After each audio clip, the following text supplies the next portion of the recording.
Cek. Cek. Dulu tanya. Pegangin dulu aja. Dari Polda.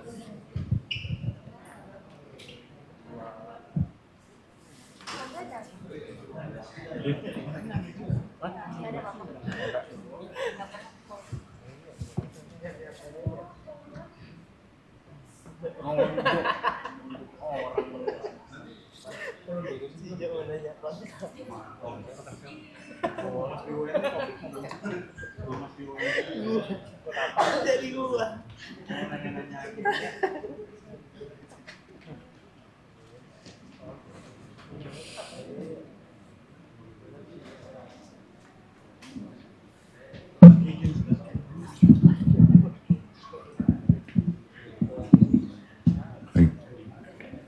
Pak.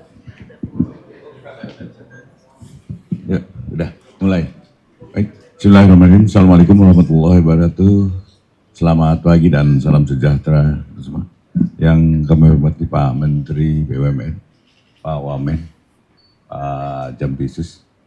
Pada hari ini kami tadi rapat koordinasi ya untuk ada rencana bahwa hasil sitaan kejaksaan untuk PT Duta Palma ini luasannya sekarang sekitar 200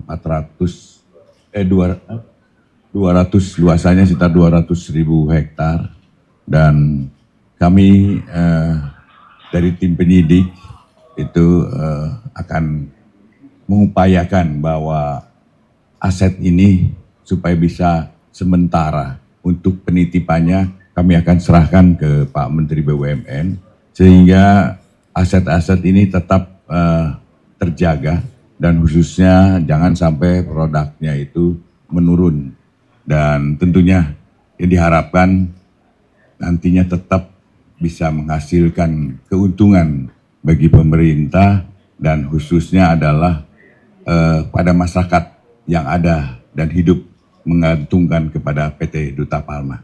Itu tadi yang inti rapatnya, mungkin untuk lengkapnya silakan Pak Menteri untuk menyampaikan. Terima kasih. Terima kasih Pak. Ini aja.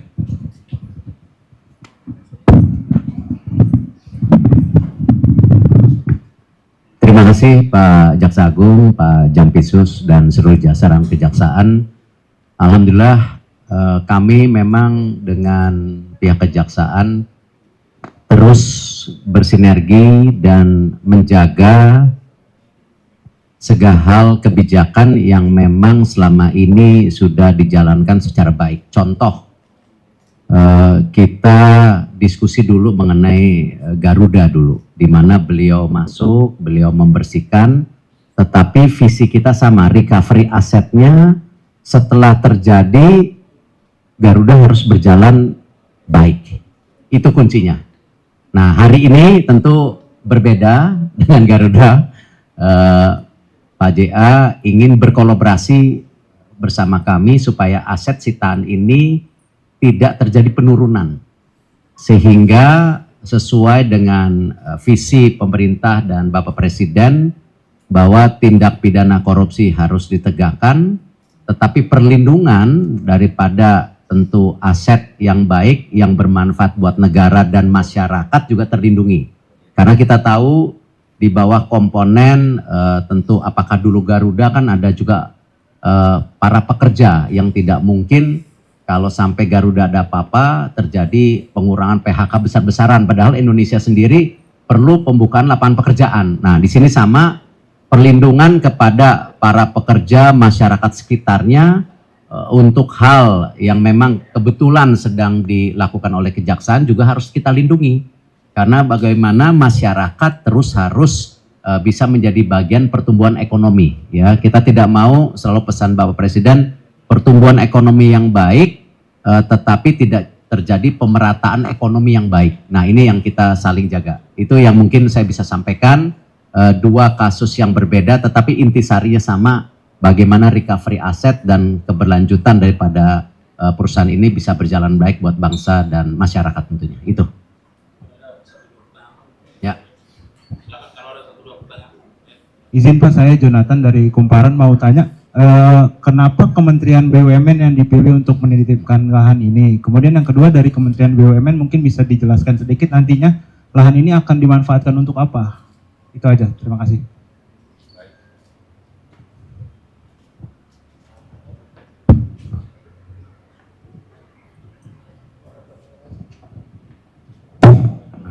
Baik, teman-teman begini, kenapa kami memilih BUMN? Karena ini kan perkara ini belum final, jadi belum ada putusan akhir.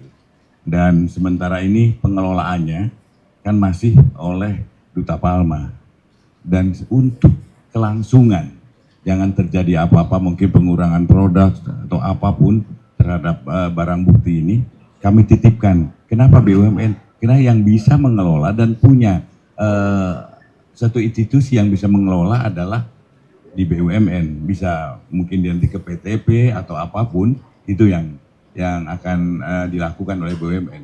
Kenapa? Maka kami milih BUMN dan sama-sama adalah institusi negara. Kami tidak mengimprovisasi seperti apa kinerja perusahaan, tetapi kami justru dibalik bagaimana menjaga aset recovery ini tidak menurun. Tadi yang disampaikan, jangan sampai nanti karena ini terjadi permasalahan, tapi akhirnya terjadi pelepasan pegawai. Masyarakat yang bagian menjadi inti plasma tidak mendapatkan haknya. Lalu juga jangan sampai juga karena ini tidak bertuan, akhirnya banyak barang-barang yang masuk ke pasaran secara ilegal ataupun makan nanti dikirim ke luar negeri secara ilegal karena tidak ada istilahnya yang menjaga. Jadi kami penugasannya seperti itu, kami hanya menjaga dan memastikan ini berjalan baik, itu saja, tidak dalam sisi yang lain gitu. Pak Jihan dari Tempo, Pak mau tanya terkait isu lain tapi masih terkait recovery aset. Nah, sebelumnya kan Pak Presiden mengeluarkan Perpres nih Pak, nomor 5 tahun 2025. Di situ kan dibentuk Satgas tuh Pak JA. Nah, Satgas ini salah satu fungsinya kan memungut biaya yang saat ini kasusnya ditangani oleh kejaksaan ya. Nah, sebelumnya kan yang memungut itu KIHK, sekarang Menteri Kehutanan. Nantinya itu siapa yang bakal akan memungut uang denda itu? Apakah tetap akan difungsikan KIHK atau nanti langsung dari Jampitsus sebagai pelaksana? Yang kedua Pak, terkait kemarin kan sudah disebutkan bocor bahwa sudah ada tersangka di kasus KIHK nih Pak. Salah satu tersangkanya kan dari eselon 1-2. Apakah salah satunya Bambang Hendroyono, mantan Sekjen KIHK? Terima kasih Pak. Baik, yang pertama dulu begini, bahwa pasti karena ini adalah kewenangan ada pada Kementerian Kehutanan, saya garis bawahi dulu. Pasti nanti, karena dalam undang-undangnya kita akan melaksanakan perundang-undangan itu. Yang pelaksanaan nanti tentang kemana uang itu adalah tetap Kementerian Kehutanan, tetapi ke negara. Bisa aja jaksanya nanti store ke negara, tetapi atas nama Kementerian Kehutanan. Walaupun nantinya kita akan pisah-pisahkan, tetapi yang utamanya uang itu masuk ke kas negara. Ya. Kemudian yang kedua, kemarin kan Pak nanti aja kalau itu pertanyaan nanti aja dulu. Ini lagi dengan Pak Menteri. Kalau itu tanyakan aja langsung ke Pak Jampitsus atau Kapuspen, pasti sama. Ya. Pak terakhir, tapi Satgas itu sendiri untuk pemungutan nanti untuk sementara sampai kasus ini selesai atau sampai seterusnya? Enggak, kita sampai selesai. Jadi kan kasus hanya untuk sawit aja. Penataan sawit aja itu selesai. Ya. Dan jangan lupa di tim ini kan ada dari kehutanan juga. Nah, ya.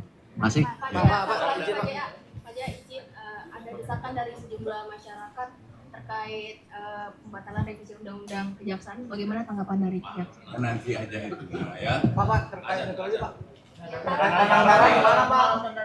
Penguasaan gimana Pak? Ini.